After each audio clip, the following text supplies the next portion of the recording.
एक बार फिर से स्वागत है आपके अपने YouTube चैनल कॉमर्स दावा में। और आज हम लोग प्रबंधकीय लेखांकन मैनेजमेंट अकाउंटिंग से एमसीक्यूज देखने वाले हैं। और इससे पहले हम लोग पार्ट 1 कर चुके हैं और ये पार्ट 2 होने वाला है। जिन्होंने अभी तक पार्ट 1 को नहीं देखा है वो डिस्क्रिप्शन बॉक्स में जाकर देख सकते हैं, लिंक वहाँ पर दिया हुआ है, या तो आप प्लेलिस्ट में भी वीडियो को देख सकते हैं। जिन्होंने अभी तक चैनल को सब्सक्राइब नहीं किया प्लीज़ चैनल को सब्सक्राइब कीजिए। वीडियो अगर पसंद आए तो वीडियो को जरूर लाइक कीजिएगा और अपने दोस्तों के साथ शेयर जरूर कीजिएगा। प्रीवियस वीडियो में हम लोग क्वेश्चन नंबर 10 तक कर चुके थे और आज हम लोग क्वेश्चन नंबर 11 से आगे करेंगे। तो देखते हैं क्वेश्चन नंबर 11। निर्माण करें या खरीदें के निर्णय में निम्नलिखित का ध्यान नहीं रखा जाएगा। ए, निर्माण क्षमता का प्रभावी उपयोग। बी, उत्पादों की परिवर्तनशील लागत। सी, उत्पादन क्षेत्र द्वारा प्रयुक्त की गई प्रभावी क्षेत्र के किराए से आय। डी, अपरिवर्तित स्थिर लागत। तो जैसा कि क्वेश्चन में कह रहा है कि निर्माण करें यानी मैन्युफैक्चरिंग करना या खरीदें परचेज करना, उसके जो निर्णय होंगे उसमें किन बातों का ध्यान नहीं रखा जाएगा। तो इस क्वेश्चन का आंसर आपका डी होगा, अपरिवर्तित स्थिर लागत, जिसको हम लोग इंग्लिश में कहते हैं अनचेंज्ड फिक्स्ड कॉस्ट। इनका ध्यान नहीं रखा जाएगा।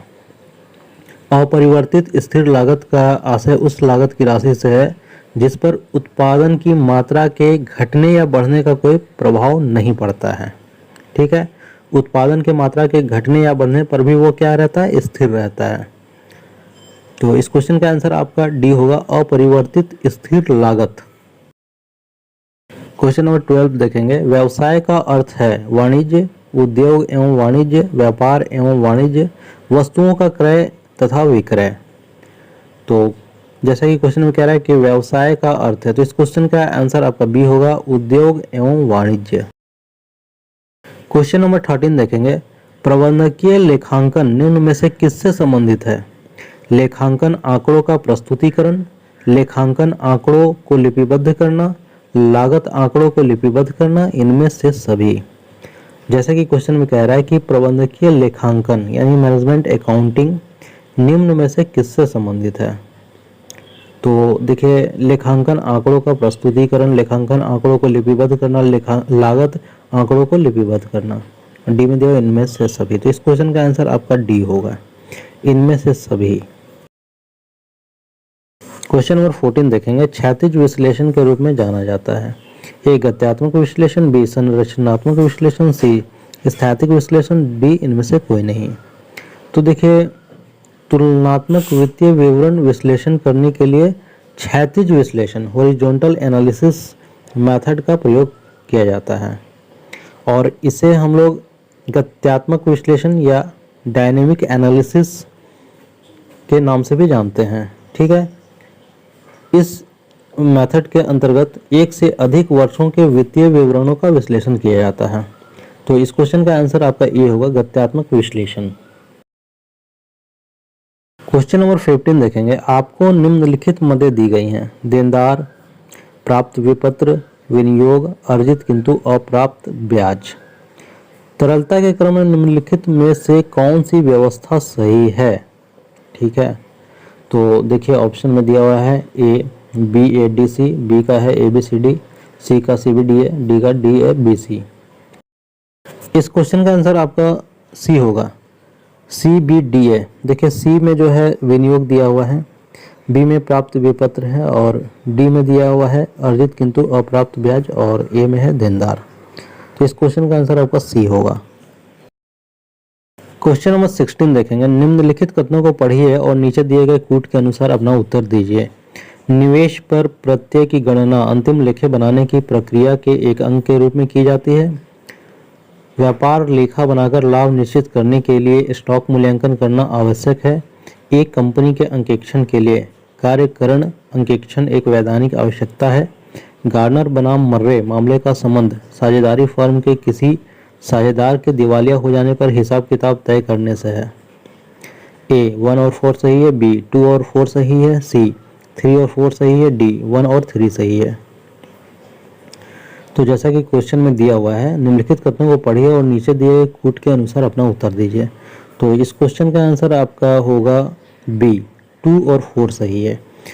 दूसरा में है व्यापार लेखा बनाकर लाभ निश्चित करने के लिए स्टॉक मूल्यांकन करना आवश्यक है और 4 में है गार्नर बनाम मर्रे मामले का संबंध साझेदारी फर्म के किसी साझेदार के दिवालिया हो जाने पर हिसाब किताब तय करने से है।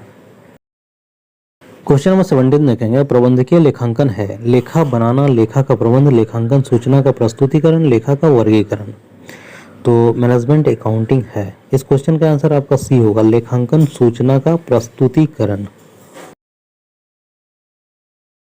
क्वेश्चन नंबर 18 देखेंगे, which one of the following statement is not correct. Net capital employed equal the fixed assets, व्यापार में प्रयुक्त शुद्ध पूंजी अचल परिसंपत्ति के बराबर होती है।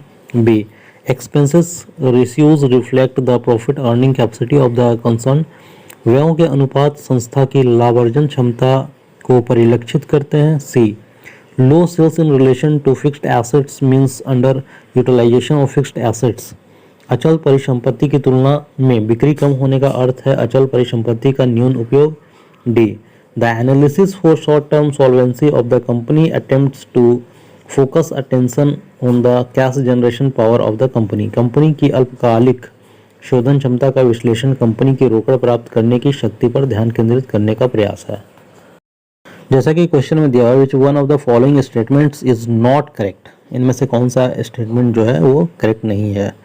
तो ए में दिया net capital employed equal the fixed asset, तो इस क्वेश्चन का आंसर आपका ए होगा, व्यापार में प्रयुक्त शुद्ध पूंजी अचल परिसंपत्ति के बराबर होती है, ये गलत दिया हुआ है। क्वेश्चन नंबर 19 देखेंगे, cash from operations is equal to net profit plus increase in current asset, शुद्ध लाभ प्लस चालू संपत्तियों में वृद्धि। B, net profit plus decrease in current liabilities, शुद्ध लाभ प्लस चालू देनदारियों में कमी। C, profit from operation plus minus adjustment of increase and decrease in current assets and liabilities, संचालन के लाभ प्लस माइनस चालू संपत्तियों चालू दायित्वों में हुई वृद्धि और कमी का समायोजन। D, fund from operation plus minus adjustment of increase and decrease in current assets and current liabilities, संचालन से कोष प्लस माइनस चालू संपत्तियों चालू दायित्वों में हुई वृद्धि और कमी का समायोजन। तो जैसे कि क्वेश्चन में कह रहा है cash from operation is equal to, तो cash from operation is equal to profit from operation plus minus adjustment of increase and decrease in current assets and current liabilities. इस क्वेश्चन का आंसर आपका C होगा। Question number 20 देखेंगे, total capital employed is equal to, कुल प्रयुक्त पूंजी बराबर होती है। ए, फिक्स्ड एसेट्स स्थायी संपत्तियों के। B, fixed assets plus net working capital स्थायी संपत्तियों प्लस शुद्ध कार्यशील पूंजी के। C, total assets including accumulated depreciation, कुल संपत्तियों संचित राशि को सम्मिलित करते हुए। डी, नेट वर्थ शुद्ध मूल्य के। तो जैसे क्वेश्चन कह रहा है total capital employed is equal to, तो इस क्वेश्चन का आंसर आपका बी होगा, fixed asset plus net working capital.